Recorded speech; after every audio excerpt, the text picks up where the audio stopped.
வெற்றிமாறனுடைய இயக்கத்தில் சிலம்பரசன் டிஆர் நடிச்சிட்டு இருக்க படம் தான் அரசன். சமீபத்தில் இந்த படத்தோடைய ஷூட்டிங் கோயில்பேட்டில் தொடங்குனுச்சு. இந்த படத்தோட ப்ரோமோ வெளியானதுலேருந்தே இந்த படத்துக்கு மிகப்பெரிய எதிர்பார்ப்பு இருக்குது. முக்கியமான காரணம் வெற்றிமாறன் எஸ்டிஆர் இணையிற முதல் படம் இது. மேலும் இந்த படம் வடசென்னை யூனிவர்சிட்டியில் கனெக்ட் ஆகிறதுனால மக்களும் அரசன் படத்தை எதிர்நோக்கி காத்துக்கிட்டு இருக்காங்க. கலைப்புலி எஸ் தானு தான் இந்த படத்தை தயாரிக்கிறாரு.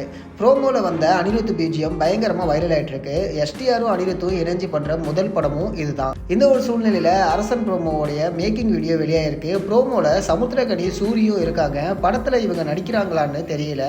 ஆனால் விஜய் சேதுபதி நடிக்கிறாருங்கிற தகவல் மட்டும் அதிகாரப்பூர்வமாக வெளியாகிருக்கு. எஸ்டிஆருடைய இந்த அரசன் படத்துக்கு நீங்கள் எவ்வளோ ஈகராக வெயிட் பண்ணுறீங்கிறத கமெண்ட்டில் சொல்லுங்கள்.